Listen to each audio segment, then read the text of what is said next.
आपका स्वमान क्या है? कोई स्वमान ऐसे सिर्फ थ्योरी नहीं सुनाना, ये स्वमानों की लिस्ट है, नहीं। जो हम बच्चे हैं, कोई स्वमान लेकर चल रहे हैं। मेरा स्वमान क्या है?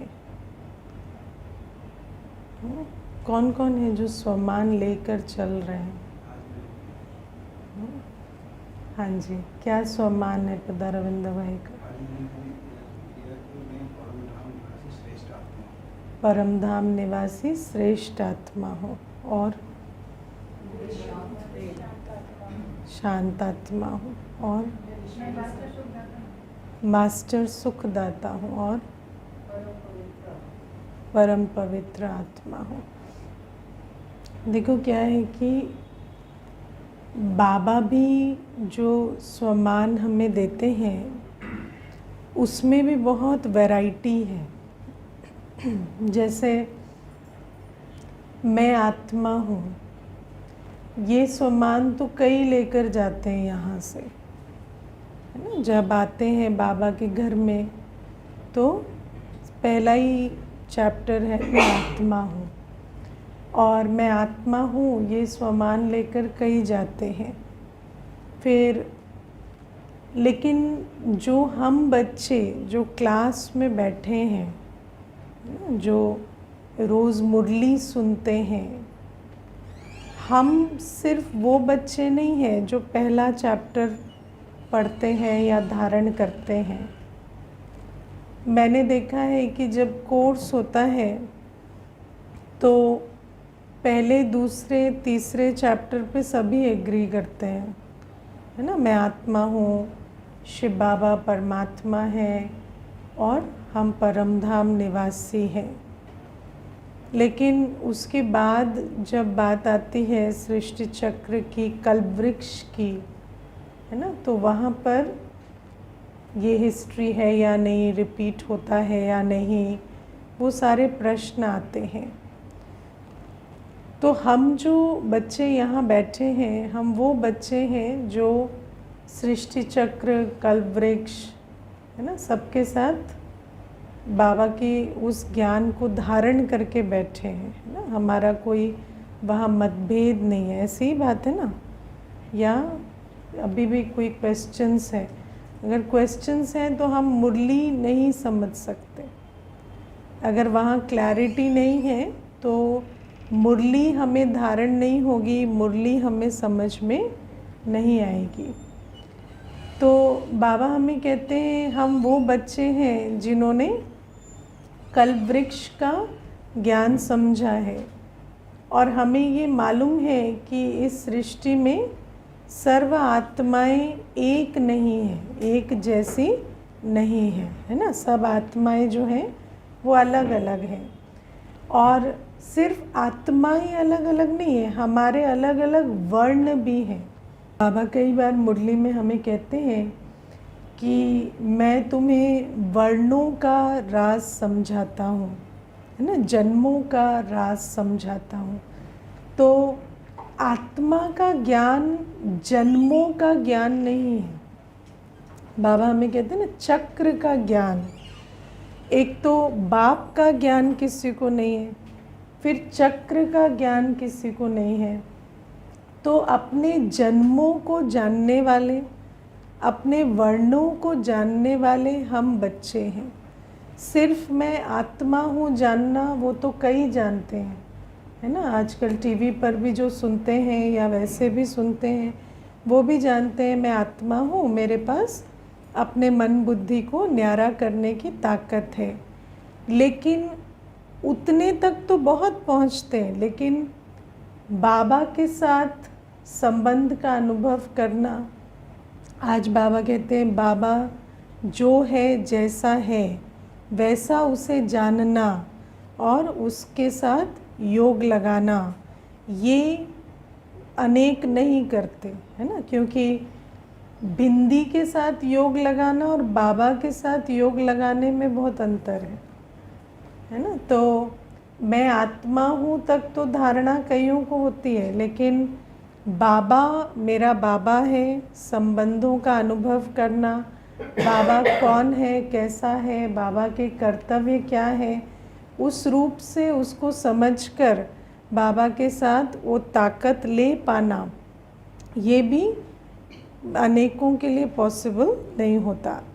फिर बाबा कहते चक्र का ज्ञान, कि इस चक्र में हम कैसे आदि मध्य अंत जो हमारा है वो किस प्रकार से चला, और उसमें भी वर्णों का राज आता है ना। वर्णों का राज क्या है कि जो आत्माएं हैं सब एक कुल की नहीं है। इस सृष्टि में देवात्माएं, धर्मात्माएं, महात्माएं, है ना, और हर एक अलग अलग समय पर आए, और ऐसा नहीं है कि सब एक जैसे हैं या एक समय पर आते हैं।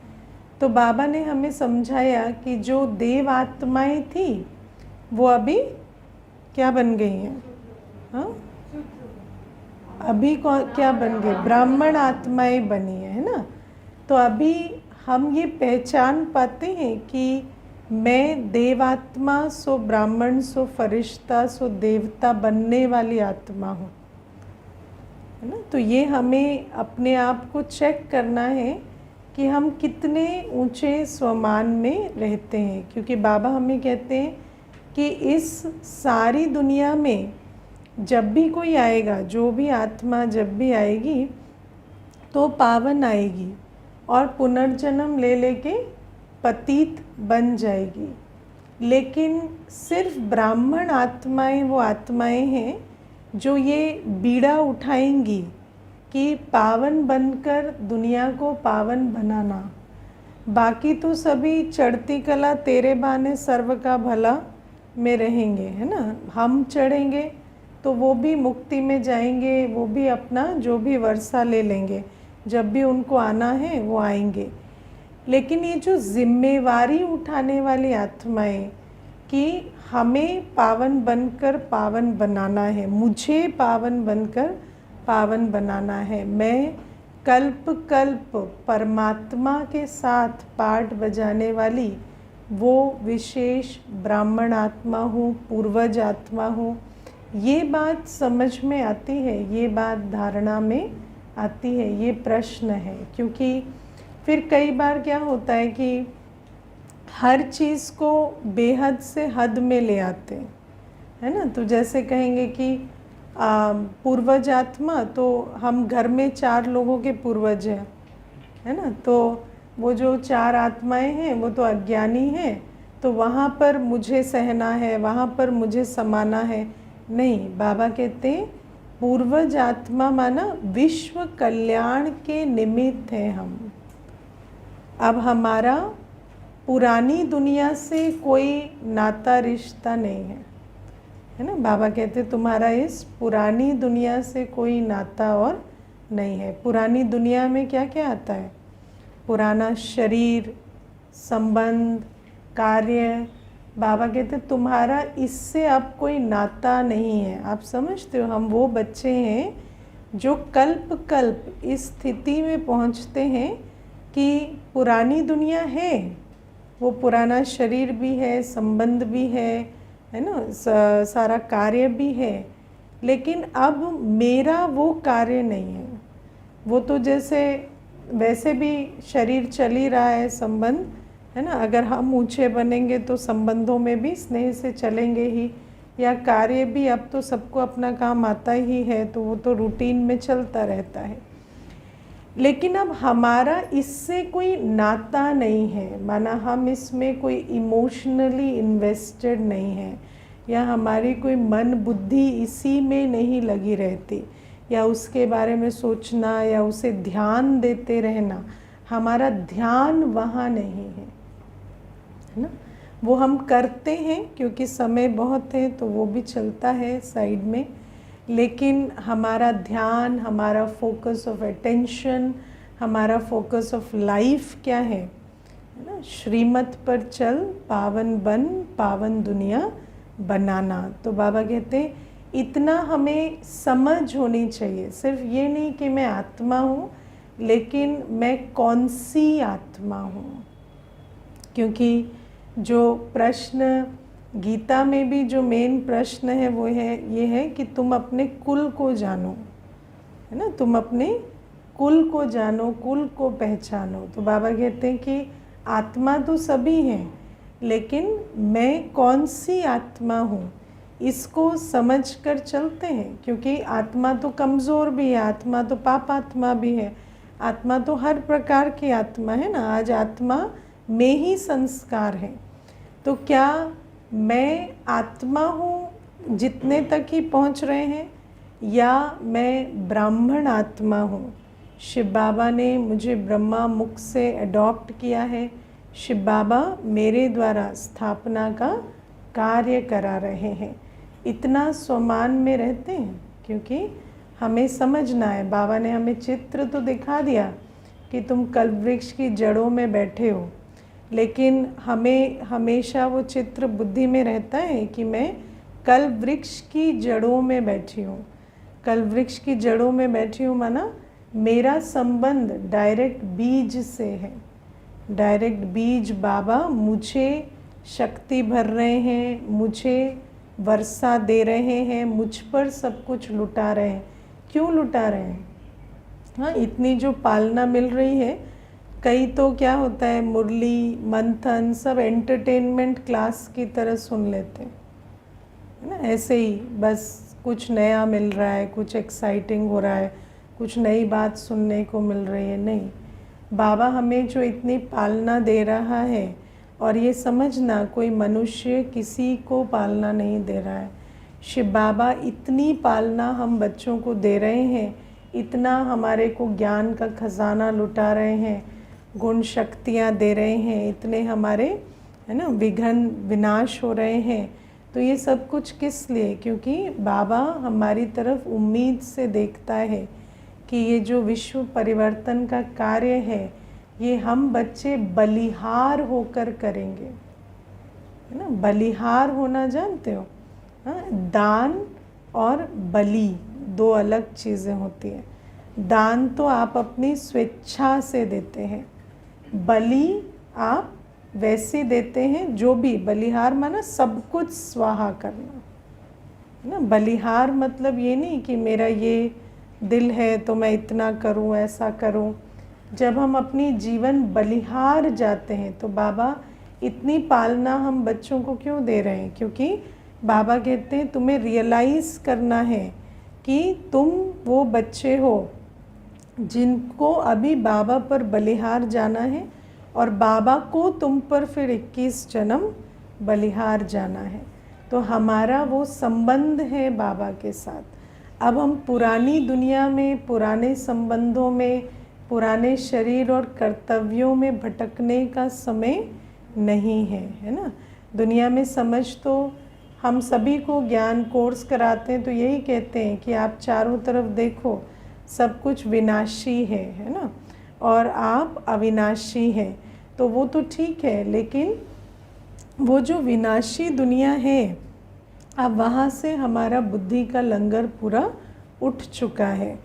और अब हमें क्या करना है? अब हमारा सारा ध्यान कमाई पर है, भविष्य की कमाई। हाँ जी। नहीं, बलिहार तो जैसे बलिहार जैसे अभी बकरे की बलि चढ़ा देते हैं, है ना, तो उसकी मर्जी पूछते हैं क्या? बलिहार जाना है, क्योंकि यहाँ पर देखो बाबा को जितना करना था उसने कर लिया, है ना। वैसे तो देखा जाए तो ड्रामा अनुसार हम यहाँ बैठे हैं, अब हम बाबा के बने हैं, और अब आत्मा को बाबा प्रेरणा दे रहे हैं, है ना। बाकी स्वेच्छा भी नहीं कहेंगे, इसको प्रेरणा कहेंगे। अब हमें बाबा की सुननी पड़ेगी। और बाबा कहते हैं कि अगर बलिहार अभी नहीं भी जाएंगे, है ना, तो भी दुनिया में भी तो देखो ड्रामा तो सबकी बलि लेगा ही ना, ना। ड्रामा भी तो शरीर छुड़ा कर लेकर जाएगा।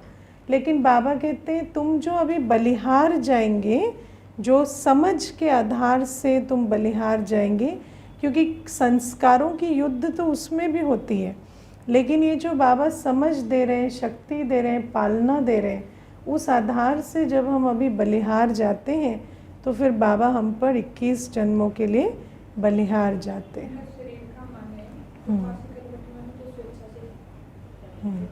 नहीं, पर वो तो नहीं, शरीर वैसे बलिहार नहीं होता है। मानने से कुछ नहीं होता। मैं मानूं कि मैं बहुत अच्छी हूँ, उससे क्या हो जाएगा? है ना, अच्छा होना और अच्छा सोचना अलग चीज़ है। मान्यता में देखो, बाबा हमें कहते हैं कि भक्ति में मुझे, मेरे महावाक्यों को, मेरी श्रीमत को कोई नहीं जानता, है ना। तो बलि चढ़ना माना क्या होता है कि सफल करना, बाबा की श्रीमत पर चलाना। बाबा ने आज बहुत अच्छा ये समझाया कि तुम श्रीमत पर पावन बनते हो, पावन बनाते हो। मेन चीज़ है श्रीमत, क्योंकि दुनिया में भक्ति की मत पर, मनुष्यों की मत पर तो लोग बहुत कुछ करते आए हैं, लेकिन वो कोई यथार्थ नहीं है। जैसे योग भी बहुत लोग कर रहे हैं। अभी कल मुझे एक माता पूछ रही थी कि जो योगी होते हैं वो भी कभी कभी बहुत सैड और बहुत ऐसे दुखी और नीरस लगते हैं। तो मैंने कहा कौन होते हैं योगी? तो कहती जैसे दुनिया में। तो मैंने कहा दुनिया में कोई योगी नहीं होते हैं, है ना। दुनिया में कोई योगी नहीं होते हैं, क्योंकि योगी माना बाप के साथ योग। जब आत्मा को परमात्मा का परिचय ही नहीं है तो योगी कहाँ से होंगे, है ना। तो योगी भी हम बाबा की श्रीमत पर बनते हैं, पवित्र भी हम श्रीमत पर बनते हैं, सेवाधारी भी हम श्रीमत पर बनते हैं, बलिहार भी हम श्रीमत पर जाते हैं, है ना। तो बाबा कहते हैं मुझे सुइसाइड नहीं चाहिए। तुम शरीर को मार दो, उससे मेरा क्या होगा, है ना। लेकिन बाबा कहते बलिहार जाना माना हड्डी हड्डी स्वाहा करना। एक एक तन का कतरा जो है वो शिव बाबा के यज्ञ में स्वाहा हो जाए, शिव बाबा की सेवा में स्वाहा हो जाए, उसको कहते हैं तन की बलि चढ़ाना। तन की बलि चढ़ाना माना हर इंद्री हमारी श्रीमत पर कार्य करे, है ना। तो ऐसा हमें बलिहार जाना है। हमारा तन का कोई भी अंग ऐसा ना हो जो मनमत पर चले, ना आँखें, न कान, न जीभ, न देह, कोई भी चीज़, है ना, न वाणी। तो बाबा कहते तब कहेंगे कि तुम बलिहार गए। अब मैं आपको एक बहुत छोटी सी बात बताती हूँ। जैसे ये बलिहार जाने वाली बात है, तो कई बार ऐसा होता है कि भाई बहनें तन की सेवा के लिए भी कहते हैं ना कि हम थोड़ी स्थूल सेवा करना चाहते हैं, या हम थोड़ा आके योग करना चाहते हैं, ठीक है। तो योग करते हैं, स्थूल सेवा करते हैं, कितने दिन कंसिस्टेंटली करते हैं? 15 दिन, महीना, सवा महीना, उसके आगे फिर वो ब्रेक लग जाता है, लगता है कि नहीं, है ना, या ऑफ एंड ऑन हो जाता है। क्यों हो जाता है? क्योंकि ये आसान नहीं है। ये जो बाबा कहते हैं ना कि बलिहार जाना, क्योंकि कहीं ना कहीं वो जो हमारा जो इतना बढ़िया संबंध हमने 2500 वर्ष में घनिष्ठ मित्रता माया के साथ की है ना, तो वो भी फिर आ जाती है। और फिर वो कुछ ना कुछ चाहे संकल्पों में, चाहे शरीर में, चाहे परिस्थितियों में कुछ ना कुछ विकराल रूप या आकर्षक रूप आता है। कई बार विकराल रूप नहीं होगा, मानो रोग नहीं आया, कुछ नहीं आया, तो आपका कोई प्रिय संबंधी आ गया है, घर में बैठा है ना, या प्रिय संबंधी भी नहीं, अब बहुत अप्रिय है, लेकिन उसके साथ, है ना, आपको लगता है कि वो बॉडी कॉन्शियसनेस की दुनिया में कि इनके साथ तो हमें रहना पड़ेगा, इनको हम छोड़ के नहीं जा सकते। तो बाबा कहते हैं ऐसे कई प्रकार से माया तुम्हें विघन डालती है। और मैं कई बार ये विचार करती हूँ कि इस संगम युग में हम सब ज्ञान सुनते हैं और ऐसा भी नहीं है कि पुरुषार्थ नहीं करते, लेकिन ये जो पुरुषार्थ है इसमें जो बात हम भूल जाते हैं वो क्या है? माया, है ना। पुरुषार्थ, हर आत्मा ज्ञान समझती है, हर आत्मा सफल करने के महत्व को समझती, हर आत्मा माना जो ब्राह्मण आत्मा है जो यहाँ बैठी है, तो वो जो हम बच्चे पुरुषार्थ की वैल्यू को समझते हैं, पुरुषार्थ तो हम करना चाहते हैं, लेकिन हम क्या भूल जाते हैं कि it is not going to be easy, है ना। अब देखो कोई आत्मा है, वो क्या करती है कि जब उसको युद्ध की ट्रेनिंग होती है, आर्मी की ट्रेनिंग होती है, तो आर्मी की ट्रेनिंग में क्या होता है कि वो जंप लगाएंगे, कूदेंगे, छलांगे मारेंगे, एक्सरसाइज करेंगे, दौड़ेंगे, कहाँ पर, जहाँ दुश्मन नहीं है। प्रैक्टिस कहाँ होती है, जहाँ दुश्मन नहीं है। तो जहाँ दुश्मन नहीं है वहाँ प्रैक्टिस करके वो क्या सोच रहा है, मैं तो बड़ा अच्छा हो गया हूँ, है ना। सबके साथ प्रैक्टिस कर रहे हैं, उस समय पर कोई एडवर्सिटी नहीं है, तो वो सोचता है मैं इससे आगे हूँ, इससे आगे हूँ, इससे तो बहुत अच्छा दौड़ रहा हूँ, मेरी स्पीड तो इतनी है, ऐसी है। लेकिन जब फिर वो युद्ध के मैदान में जाता है तो वहाँ पर क्या है, वहाँ दुश्मन भी है ना। और फिर दुश्मन अपनी चाल चल रहा है ना, जिस चाल के लिए हो सकता है वो प्रिपेयर्ड नहीं है, और इसीलिए उसकी स्पीड तो बहुत अच्छी है, उसका इंटेंशन तो बहुत अच्छा है, कमिटमेंट भी बहुत अच्छी है, लेकिन वहाँ क्योंकि वो एडवर्सिटी को जान नहीं पा रहा, दुश्मन को जान नहीं पा रहा, इसीलिए वो वहाँ पर पराजित हो जाता है ना। और कोई दूसरा है जिसको इतनी प्रैक्टिस नहीं है, इतनी स्पीड नहीं है, लेकिन वो दुश्मन को समझ के चल रहा है और निर्णय ले रहा है, तो उस आधार से उसकी विजय हो जाती है। तो बाबा भी हमें कहते हैं कि हम बच्चे भी चाहते हैं, है ना, ज्ञान सुनते हैं, योग करते हैं, पवित्र रहते हैं, सेवा करते हैं, लेकिन हम भूल जाते हैं कि जैसे जैसे हम आगे बढ़ेंगे, क्योंकि पहले पहले क्या होता है, प्रैक्टिस सेशन होते हैं। जब आप ज्ञान में पहले पहले आते हैं तो माया भी ना अपना टाइम कमज़ोरों पे वेस्ट नहीं करती है। हाँ, बाबा हमें कहते हैं माया रुस्तम से रुस्तम होकर लड़ती है ना। जैसे जैसे आप रुस्तम बनेंगे ना, माया भी रुस्तम होएगी। पहले माया नहीं तंग करती, अभी आप पहले पहले क्लास में आएंगे, अमृत वेला उठेंगे, बहुत अच्छे अनुभव होंगे, माया कहेगी वेरी गुड, एन्जॉय, है ना, एन्जॉय, क्यों नहीं, है ना, थोड़ा बहुत तो तुम्हें भी अधिकार है, तुमने इतना साथ मेरा दिया है। फिर धीरे धीरे, है ना, जैसे जैसे पहले पहले पवित्रता पर भी विघ्न नहीं पड़ेंगे, पहले पहले तो युगल छोड़ के जाएंगे गाड़ी में बिठा के, है ना। फिर धीरे धीरे सेवा पर भी पहले पहले विघ्न नहीं पड़ेंगे। पहले पहले तो युगल को आप पूछेंगे ना तो वो कहेंगे हाँ हाँ, जो हमारा है वो तुम्हारा ही है ना। लेकिन धीरे धीरे फिर क्या होगा, हर चीज़ पर विघ्न पड़ने शुरू होते हैं। और फिर बाबा कहते हैं तुम्हें ये बात भूल जाती है कि ये जो माया है ये भी इस जर्नी का हिस्सा है, तुम और बाबा ही नहीं हो, माया भी साथ साथ चलती है। तो आज जो बाबा हमें स्मृति दिला रहे हैं कि रावण तुम्हारा बहुत पुराना दुश्मन है ना, बहुत पुराना दुश्मन है रावण तुम्हारा। क्यों हमारा सबसे पुराना दुश्मन है? क्योंकि हम सबसे पहले पहले आए और सबसे पहले पहले पतित बने। तो हमारा और रावण का साथ कितना पुराना है? 2500 वर्ष पुराना। 2500 वर्ष का साथी है हमारा रावण, समझते हो। तो जब दुश्मन बहुत पुराना हो जाता है ना, तो दुश्मन को पहचानना भी मुश्किल हो जाता है ना, क्योंकि वो तो इतने समय से साथ है जितने दोस्त भी साथ नहीं दिए, है ना। तो बाबा कहते हैं ये जो पुराना दुश्मन है ये 2500 वर्ष से तुम्हारे साथ है, और इसके खिलाफ जो लड़ाई है वो बहुत खौफनाक है। बाबा कहते हैं दुनिया में युद्ध होते हैं ना, डरावने लगते हैं, लेकिन ये जो लड़ाई है ये सबसे खौफनाक लड़ाई है।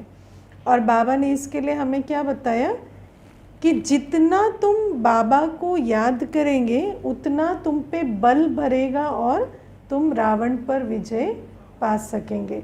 तो ये जो याद की बात है ना, ये हमारा मेन सब्जेक्ट है कि बाबा, अब बाबा को सिर्फ याद करना माना बिंदु रूप में तो नहीं होता ना, बाबा को ज्ञान सागर के रूप में, शांति सागर के रूप में, है ना, पवित्रता के सागर के रूप में, सर्वशक्तिवान के स्वरूप में, या पिता के रूप में, शिक्षक के रूप में, सतगुरु के रूप में, अनेक संबंधों से, अनेक स्वरूपों से जितना हम बाबा को याद करेंगे उतना हम आत्मा की जो स्थिति है वो इतनी उपराम, इतनी शक्तिशाली होगी कि हम रावण पर विजय पा सकेंगे, है ना। लेकिन हम इतना याद करते नहीं हैं, क्योंकि हम क्या भूल जाते हैं कि रावण भी है ना। हमें लगता है ज्ञान सुन तो रहे हैं, योग कर तो रहे हैं, पवित्र रह तो रहे हैं, लेकिन सेवा कर तो रहे हैं, लेकिन कितना बल चाहिए वो हम भूल जाते हैं। और फिर क्या होता है, रावण हमें पहले तो, है ना, पुचकारता है कि चलो अच्छे चल रहे हैं, अच्छे चल रहे हैं, और फिर ऐसे एक वार करता है, चाहे वो अपने संस्कारों से आए, परिस्थितियों से आए, कैसे भी एक वार ऐसा होता है कि वहाँ आत्मा बिल्कुल हिल जाती है, क्योंकि आत्मा ने अपने सर्व संबंध शिव बाबा से नहीं जोड़े हैं। आप कितने हो जो संबंध के अनुभव से याद करते हो बाबा को। मेरा बाप बैठा है, मैं बाप के सामने बैठी हूँ, या शिक्षक के रूप में, या सतगुरु के रूप में, माँ के रूप में, साजन के रूप में करते हो। कौन कौन साजन के रूप में बाबा को याद करते? हाँ, करते हैं साजन के रूप में। हाँ, भाई लोग तो कोई साजन नहीं बनाते। हाँ, साजन बनाना है ना बाबा को। मैं आत्मा हूँ, आत्मा हमेशा सजनी है, चाहे पुरुष शोले में भी है तो भी आत्मा सजनी है। तो आत्मा सजनी को बाबा को साजन बनाना पड़ेगा। तो बाबा कहते हैं डॉक्टर के रूप में, सर्जन के रूप में बाबा को याद करते हो, बाबा मेरा सर्जन है ना। बाकी वो तो नाम की दवाई तो खानी ही पड़ती है कि चलो वो तो दुनिया में दिखाना है और खाना है दवाई, लेकिन सर्जन मेरा बाबा है, मेरा इलाज बाबा करता है। तो बाबा कहते हैं जब सर्व संबंधों से इतना बाबा को याद करेंगे तो जो माया संबंध के आधार से आती है ना, वो उस पर तुम विजय पा सके, है ना। माया कैसे आती है? संबंध के आधार से, है ना। माया के अनेक रूप हैं, लेकिन एक रूप क्या है? माया संबंध के आधार से आती है। आज दुनिया में सबसे बड़ी प्रॉब्लम क्या है? लोग कहते हैं हमें लोनली फील होता है, ऐसा लगता है जैसे मेरा कोई नहीं है ना। तो ये जो माया आती है, अब सोचो व्यक्ति डिप्रेशन में, हर चीज़ में जा रहा है इस भावना के आधार से। तो ये भी क्या है? माया आत्मा को खाली करती जाती है इस एक सोच से कि मेरा कोई नहीं है। फिर अगर दुनिया में एक सोचता है मेरा कोई नहीं है, तो दूसरा सोचता है ये मेरा है ना, ये मेरा है। लेकिन वो भी अचानक परिवर्तन हो जाते हैं, भले टेम्पररी होते हैं। एक दिन झगड़ा हो जाता है, एक दिन कुछ हो जाता है, एक दिन किसी बात पे मतभेद हो जाता है, तो उस एक दिन में भी आप देखेंगे अवस्था कितनी गिर जाती है। तो ये सब क्या है? ये सब माया के खेल हैं। और माया के खेल पर हम विजय क्यों नहीं पा पा रहे? क्योंकि हम अभी भी संबंध के भान में हैं, क्योंकि हम अभी भी संबंध के भान में हैं। तो हमें समझना है कि माया तो कई रूपों से हम पर अटैक करेगी।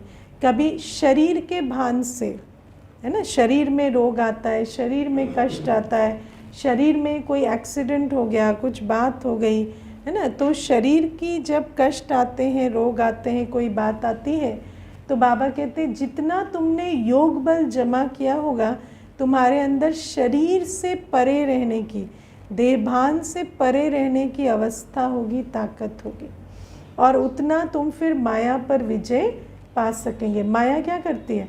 आपका समय, संकल्प, शक्ति व्यर्थ कराती है और उस आधार से संस्कार बनवा देती है ना। अगर मानो शरीर की कोई बीमारी 5 वर्ष रही, मान लो कोई बीमारी 5 वर्ष रही, और उससे पहले आप 10 वर्ष ज्ञान में भी रहे हो, लेकिन वो जो 5 वर्ष शरीर की बीमारी रही, यदि शरीर यदि आत्मा न्यारेपन का अभ्यास करके वो बल नहीं जमा की तो 5-10 वर्ष का अभ्यास तो आपका 10 दिन में ख़त्म हो जाएगा, है ना। क्योंकि वो देह भान में यही संकल्प चलेंगे फिर कि ऐसे कैसे बाबा आपने कैसे प्रोटेक्ट नहीं किया और बीमारी आ गई, क्योंकि योग नहीं कर रहे हैं। क्या कर रहे थे अभी तक? तो सिर्फ ये समझ रहे थे कि बस बाबा की मुरली सुननी है, नियम के हिसाब से चलना है, तो योग का बल जमा नहीं किया है ना। तो बाबा कहते इस प्रकार से आत्मा जब अपने बिंदु रूप बाबा के गुणों स्वरूप बाबा से हर संबंध का अनुभव निरंतर करती है, तो ऐसी आत्मा में बल होता है कि वो माया पर जीत पा सकती है। और माया पर जीत पाके हमें करना क्या है? हमें विश्व कल्याण का कार्य करना है। क्योंकि आप देखो दुनिया में व्यक्ति का तन मन धन समय श्वास संबंध वचन कर्म कहाँ लग रहा है? कहाँ लग रहा है? वही माया में, है ना। माया उनका सारा कुछ बर्बाद करा रही है। वही शरीर का भान, संबंध का भान, ईगो, स्टेटस बिल्डिंग, ये वो, उसमें कितना मनुष्य अपना दिमाग चलाता है ना। तो बाबा हमें कहते हैं जब हम निर्विकारी, है ना, विकारों से परे जाएंगे, देह के भान से परे जाएंगे। विकार भी काम क्रोध लोभ मोह अहंकार क्या करते हैं? हमारे सारे रिसोर्सेस को उस तरफ लगवा देते हैं, हमारे सारे संकल्पों को, धन को, सब उस तरफ लगवा देते हैं पुरानी दुनिया में। और पुरानी दुनिया क्या है? विनाशी अंधा कुआं है। वो तो ऐसे सारा कुछ एब्जॉर्ब कर लेगा और विनाश हो जाएगी, है ना। पुरानी दुनिया में आप कितना भी कुछ लगाएं, वो क्या है? एक अंधे कुएं में जा रहा है और फिर वो विनाश हो जाएगी दुनिया। तो बाबा कहते हैं माया पर विजय पाकर आत्मा को इतना सेंसिबल रहना है कि मुझे अपने रिसोर्सेस से, क्या क्या रिसोर्सेज हैं? तन मन धन समय श्वास संबंध वचन कर्म, तो इनसे मुझे स्व उन्नति और विश्व कल्याण करना, ये मेरी अवस्था बनाने के लिए है और विश्व कल्याण के अर्थ है। तो बाबा कहते इतनी समझ आए और इतना तुम अपने पे पुरुषार्थ करो, क्योंकि ये पुरुषार्थ है ना। क्योंकि सब करना चाहते हैं लेकिन जब माया को नहीं पहचानते, उतना बल नहीं भरते, तो क्या होता है? थोड़ी देर में थक जाते हैं, है ना। एक भाई आता था तो 10-1 दिन कोर्स के बाद चला तो इतना उमंग में रहा कि सबको चैलेंज करने लगा था। जो 5 वर्ष पहले वाले भी बैठे हैं ना, तो सोचता था कि इनको रॉन्ग आंसर आता है, मुझे राइट आता है ना। तो इतना उसको हो गया था कि मैं ज़्यादा उमंग में हूँ। लेकिन क्या हुआ कि जैसे ही 10-12 दिन पूरे हुए रुक गया, है ना। तो रुक कैसे जाते हैं? क्योंकि माया आती है ना। माया मैंपन मेरेपन के रूप में बहुत आती है, और वो जो मैंपन मेरेपन का वार है वो तो आप ज्ञान से या अभिमान से नहीं पूरा कर सकते ना। उस वार को पार करने के लिए हमें क्या चाहिए? आत्म अभिमानी स्थिति चाहिए, योग का बल चाहिए। तो बाबा कहते हैं इतना हम डिसर्न कर पाएँ कि मेरी प्रायोरिटी क्या है, हम किस लिए बाबा के बने, हम क्यों बने बाबा के? अपना वर्षा लेने के लिए। तो कोई भी बात जब आती है तो पहचान पाना कि ये मेरे और मेरे वर्षे के बीच में आ रही है। कोई संकल्प को भी पहचान पाना, उसके लिए क्या चाहिए? बहुत उपराम स्थिति चाहिए। बाबा की ज्ञान, बाबा की याद के बल से अपनी अवस्था बहुत नॉलेजफुल होनी चाहिए, बहुत पावरफुल होनी चाहिए। तो बाबा कहते हैं इतनी अगर हम खुद पर मेहनत नहीं करेंगे तो निरंतर पावन बनना और पावन बनाने का कार्य नहीं कर सकते।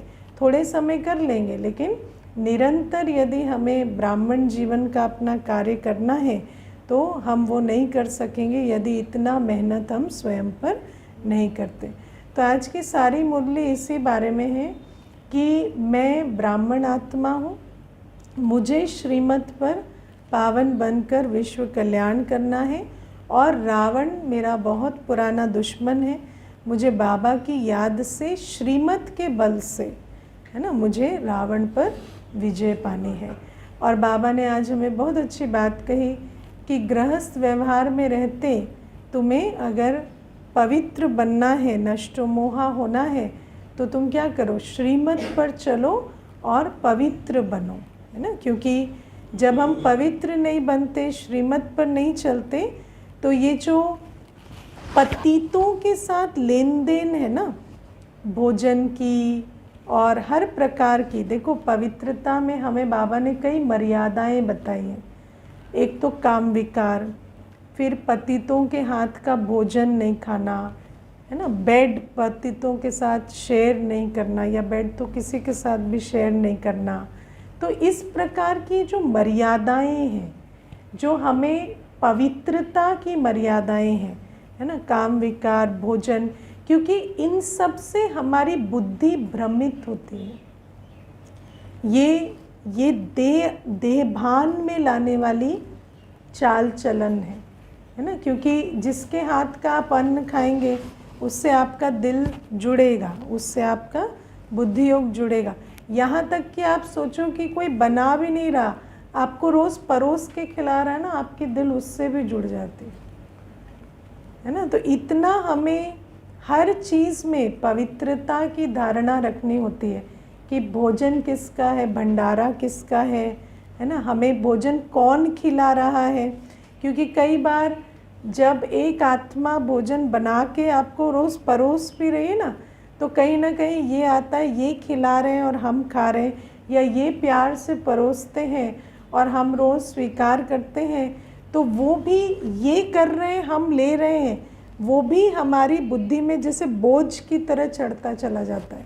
और हमें लगता है शायद इनके प्रति हमारा कोई फ़र्ज़ है ना, इनके प्रति हमारा कोई फ़र्ज़ है। कोई आपके लिए रोज़ वेट करता है ना, ये भी क्या हो जाता है, ये भी एक बुद्धि का बंधन हो जाता है। हमेशा ऐसा लगता है कि इनके बिना हम खा नहीं सकते, या ये हमारे बिना खा नहीं सकते। तो ऐसे बहुत सारी बातें पवित्रता में आती हैं, है ना। जैसे दुनिया में तो आप देखो कि अगर आप कहीं जाते हो और उनके साथ भोजन नहीं किया, या आपने उनका वेट नहीं किया, कोई आपके यहाँ पर भी आया और आपने वेट नहीं किया और भोजन खा लिया, तो फिर उसमें क्या होता है कि वो यही कहते हैं कि आप तो हमसे प्यार नहीं करते, या आप तो हमारे बिना खा लेते हैं, तो इसको बहुत बुरा मानते हैं। लेकिन बाबा कहते हैं नहीं, ये जो मर्यादाएं हैं, मेरा उठना, सोना, खाना पीना, लेना देना बाबा के साथ हो। अगर कोई निमित्त भी है, मानो बीच में कोई बना भी रहा है, तो भी आपको मालूम होना चाहिए ये शिव बाबा का भंडारा है, शिव बाबा की भंडारी है, और मुझे खिलाने वाला बाबा है। इतना हमें बुद्धि से क्लैरिटी रखनी पड़ेगी। मनसा में भी पवित्रता होनी चाहिए। मनसा में कोई देहधारी ना घूमे, ये करते ये कमाते नहीं, शिव बाबा हमें देता है। भले ही कोई किसी का धन भी लग रहा है, तो भी शिव बाबा हमें खिला रहा है। मैं एक बार जानकी दादी जी की एक क्लास सुन रही थी। दादी ने उसमें कहा कि जब तुम्हारे कोई पुराने हिसाब किताब भी हैं, मानो किसी ने तुम्हारी पालना की है, किसी ने तुम पर कुछ किया है, तो जब तुम बाबा पर बलिहार हो गए, है ना, देखो इसमें अंडरलाइन करना है बलिहार होना। अगर मैं बाबा पर बलिहार हो गया, तो मेरे हिसाब किताब भी बाबा पर बलिहार हो गए। मुझे उसका भी बोझ नहीं उठाना है, मुझे उसका भी बोझ नहीं उठाना है कि इन्होंने मेरा किया था तो मुझे इनकी सुननी है या इनकी देनी है। जब मैंने अपना सब कुछ बाबा को दे दिया, तो अब वो भी बाबा से ले ले, है ना। बाबा ने लिया ना, तो मेरा लिया तो उसका भी ले लिया उसने मेरा किया, मैं बाबा का बन गया, तो अब वो बाबा से ले ले, और अगर वो चाहेगा तो बाबा उसको एवज़ा भी देगा। तो बाबा कहते इतना हमारे अंदर पवित्रता होनी चाहिए। मनसा की पवित्रता माना मैं एक बाबा का और किसी का नहीं, और बाबा एक मेरा और कोई मेरा नहीं, है ना। मेरा सब कुछ बाबा से है। भले कोई निमित्त भी बनता है, तो भी मुझे बाबा खिलाता है, बाबा चलाता है, बाबा सब कुछ करता है। क्योंकि मैं बाबा पर बलिहार हूँ।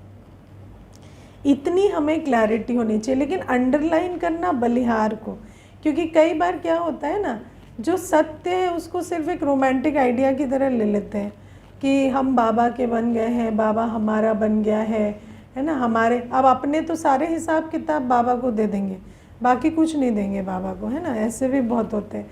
तो इसीलिए बाबा बलिहार जाना माना प्रैक्टिकल होना चाहिए। अगर प्रैक्टिकल में आप बलिहार गए हैं तो बाबा आप पर बलिहार तो 21 जन्म तो जाएगा ही, लेकिन इस जन्म की भी आपकी सारी लेन देन बाबा से है ना। भले ही कोई आपको, मानो आपको कहीं जाना है और आप भूल गए, है ना, मानो कोई सेवा पे जाना है, भूल गए, कोई आपको अचानक पूछ लेता है आज आपको कहीं जाना तो नहीं है, तो उसको थोड़ी पता है आपको जाना है। कौन आपको इशारा दे रहा है? बाबा दे रहा है। बाबा सब कुछ करता है। जो बच्चे बाबा के बन जाते हैं, बाबा किसी को भी निमित्त बनाकर आपको शफा देगा। लेकिन इतना हमारे अंदर पवित्रता होनी चाहिए कि मैं तो एक शिव बाबा का, मेरा एक शिव बाबा, दूसरा न कोई। क्योंकि जब हम इतने पवित्र बनेंगे और इतना श्रीमत पर चलेंगे, तब जाकर मोह नष्ट होगा, तब जाकर विकारों की चलन बदलेगी। क्योंकि गृहस्थ व्यवहार में जो पुरानी वृत्ति, दृष्टि, कृति है वो बदले और गृहस्थ व्यवहार में हमारे पुण्य कर्म की कमाई हो सके, ये कोई छोटी सब्जेक्ट नहीं है। क्योंकि वहाँ तो सब कुछ काम, क्रोध, लोभ, मोह, अहंकार के आधार से बना हुआ। अब गृहस्थ व्यवहार मीन सिर्फ परिवार नहीं होता, व्यापार, कारोबार सब इसमें आता है ना। तो व्यापार, कारोबार में भी मैं कर रहा हूँ, मुझे कमाई करनी है, मुझे ये करना है, नहीं, बाबा का है, मैं निमित्त हूँ। बाबा को बाबा सब कुछ करेगा, बाबा कस्टमर भेजेगा, बाबा कमाई कराएगा, बाबा सब कुछ करेगा, लेकिन आप अपनी जीवन को बलिहार करके बैठो। तो बाबा कहते हैं इतना हमें लाइट रहना है, और गृहस्थ व्यवहार में इतना लाइट रहेंगे तब तो जाकर अपना सर्वस्व यज्ञ सेवा में लगाएंगे। और उतना यज्ञ सेवा में लगाने के लिए, लाइट रहने के लिए हमें पहले चाहिए पवित्रता, है ना। बुद्धि की भी पवित्रता, मन की भी पवित्रता, तन की भी पवित्रता, धन की भी पवित्रता। तो पहले तो कॉन्शियस चॉइस कि इनको सारी पतित पने से, पतित संकल्पों से निकालना है, मैं मेरेपन से फ्री करना है। तो ये बाबा आज हमें समझाते हैं। आज की मुरली ब्राह्मणों के लिए, ठीक है ना, तो इसीलिए आज और मिक्स नहीं किया मैंने, क्योंकि कई बार हम मोस्टली मिक्स करके सुनाते हैं ना, कि नयों के हिसाब से भी, पुरानों के हिसाब से भी।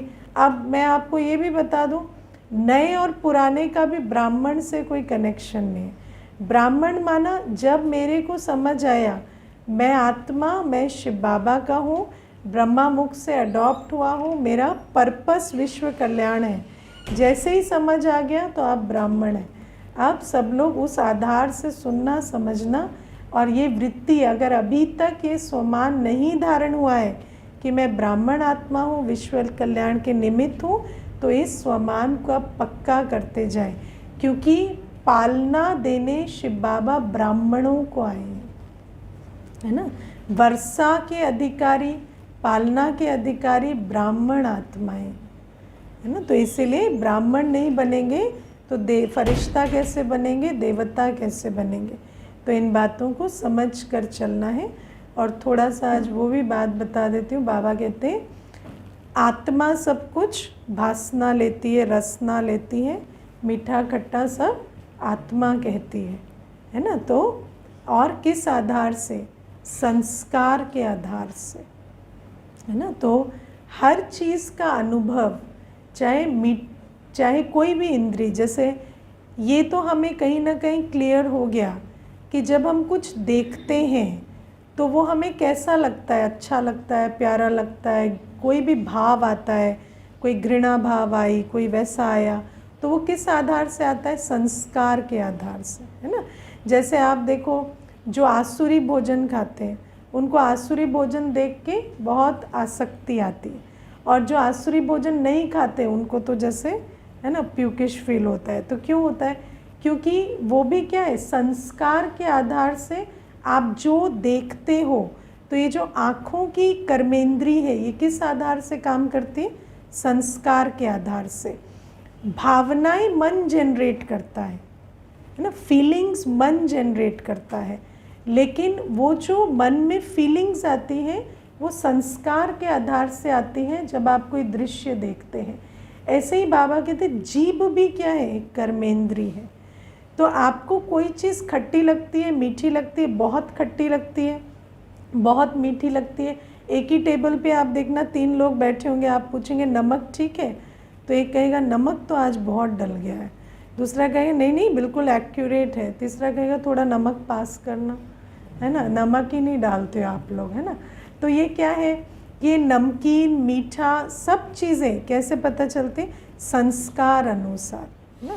अगर किसी ने कभी नमक नहीं खाया है तो उसको सब्जियों में भी नमक अनुभव होता है, फ्रूट्स में भी फील होता है कि हाँ ये इसमें ये सॉल्ट का एलिमेंट, नेचुरल सॉल्ट भी उसको टेस्ट में आता है। और जिनको बहुत वो संस्कार बनाए वैसे डिब्बी झोंक झोंक के भी नमक खाते हैं ना।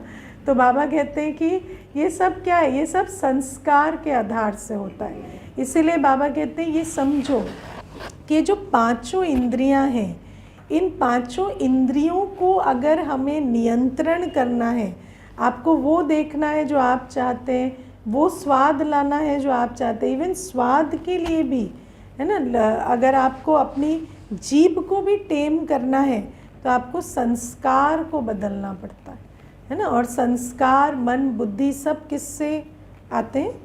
आत्मा की स्थिति, कॉन्शियसनेस, है ना। संस्कार को संस्कार बदलने से संस्कार नहीं बदलते। आप कहेंगे मुझे संस्कार बदलने, संस्कार बदलने, संस्कार नहीं बदलेंगे। कभी आपने मुरली में सुना है बाबा कहते संस्कार परिवर्तन करो? आप यज्ञ में सबके मुंह से सुनोगे संस्कार बदलो, लेकिन कभी मुरली में आप नहीं सुनेंगे संस्कार बदलो। कभी कहता है बाबा? बाबा कहता है अपने को आत्मा समझो, बाबा को याद करो, पवित्र बनो, सेवा करो। संस्कार उससे बदलते हैं। संस्कारों को वैसे कोई स्क्रू ड्राइवर लेके आप टाइट नहीं कर सकते, देयर इज़ नो वे। तो जो बाबा मुरली में कहता है ना कि तुम आत्मा समझो, तुम अपने गुणों स्वरूप में, इसलिए मैं तृप्त आत्मा हूँ, आप ये अंदर स्वमान रखें, आत्म अभिमानी स्थिति बनाएं, तो आपके जो आसक्ति के संस्कार हैं वो ख़त्म होंगे। तो बाबा कहते हैं, जैसे कल बाबा ने कहा ना, हर पॉइंट का कनेक्शन एक गुण से है, एक शक्ति से है। तो ये आत्म अभिमानी स्थिति, बाबा की याद, पवित्रता की धारणा, सेवा, इन्हीं से हमारी स्थिति बदलती है। और जैसी आत्मा की स्थिति होती है वैसा उसका मन बुद्धि संस्कार काम करता है। तो ये भी जो हमारी 5 इंद्रियां हैं, इनका अगर आपको विजन, परसेप्शन, है ना, स्वाद सब बदलना है तो उसकी भी विधि वही है, आत्मा, बाबा, है ना, और पवित्रता और सेवा। ओके, ओम शांति।